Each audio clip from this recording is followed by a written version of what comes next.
Hello everybody, it's Colleen again. Today I wanted to show you how to pull off the look that's going around right now for fall. It's the red lip look.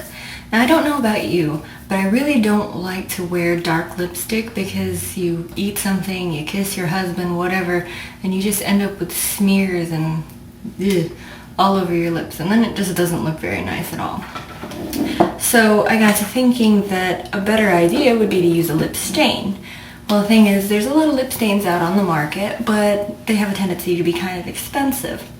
So I was thinking, I remember when I was a little girl and I would be sucking on a popsicle, my little cherry popsicle, and then I would pretend that I'm all grown up and I'd take it and I'd rub it on my lips and I'd pretend that I was wearing lipstick. And the cool thing about using a popsicle is that the red would stay for a really, really long time. So I got to thinking, and if you've read my blog, you know what I came up with. But essentially, all that is red food coloring. So why not try using red food coloring to stain your lips? It's really cheap. You can get it in the grocery store. And you've got yourself your own lip stain without having to pay the big bucks for the name brands.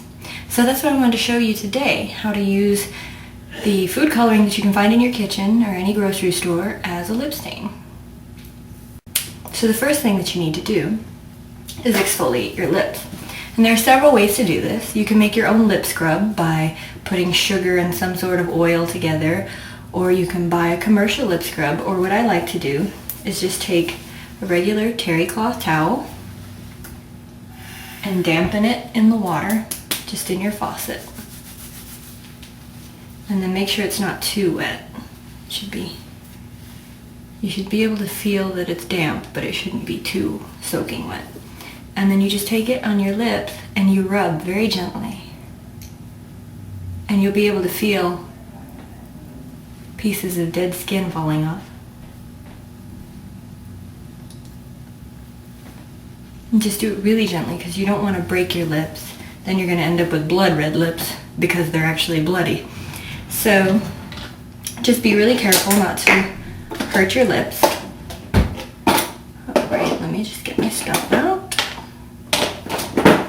Now make sure that if there are any little rolls or whatever left from the exfoliation that you get them off, just rub them off. Your lips should feel smooth. And this will help the stain to stay because essentially the stain will only stain the top layer of your lips. So whatever happens to come off will slough off. If you have dead skin already on the top, then it'll slough off a lot faster. The next thing that you need to do is take a nude lip liner.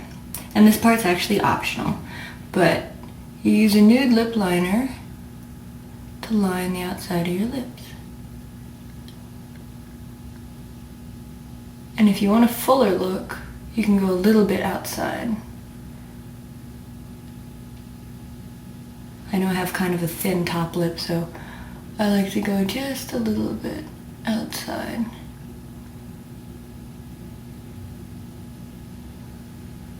The other good thing about using a lip liner is it'll help the stain to stay within the boundary of your lip.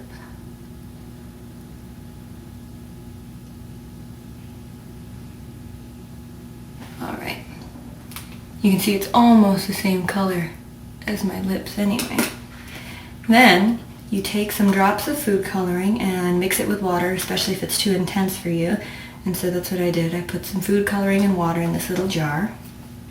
I'm just going to take a lip brush and I'm going to dip a very tiny bit.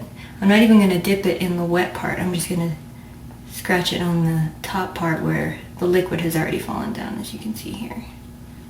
So there's just a little bit on the brush, and then brush it on. And I suggest you start with a little bit and add as you go because you don't want it to be too intense. You don't want it to look fake. You're looking for a natural, flushed red lip.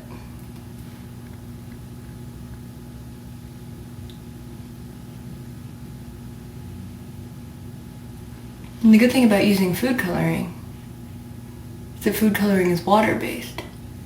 So, if you put too much, all you have to do is add water to your lips, rub it around, and then it becomes less intense, which I think I need to do. So if you put too much,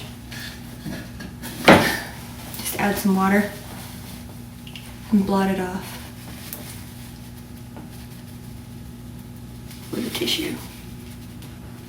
And since this is the red lip look, I'm going to leave it pretty red.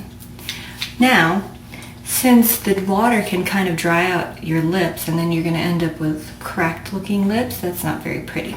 So what I like to do is add a clear lip balm on top. And this is a lip balm that I use before I go to bed every day. But it'll work just fine for right now to go on top of this.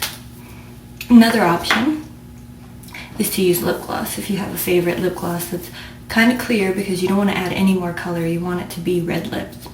So anyway, also, very important thing is if you're going to accent your lips, keep the eyes toned down. You don't want to have really dramatic eyes and then really dramatic lips, because then you're just going to kind of look like you dressed up for a clown for Halloween. So try to keep the top part subdued and just stick with the lips. You can put some rouge on your cheeks so that it balances out a little bit, but you don't want to make it like, oh my god, this person is going crazy or whatever. So anyway, I hope you liked it. I hope that you'll be able to try it. It's really cheap look, so it's great for those budget conscious people, and I'm definitely one of them. And I think it looks nice. I think it looks natural if you use less of the stain, and then you can make it a little less natural like it looks right now. Right now it's like really bright red. But that's the look that's going around in the fashion industry right now anyway. So anyway, I hope you give it a try, and I guess I'll see you next time.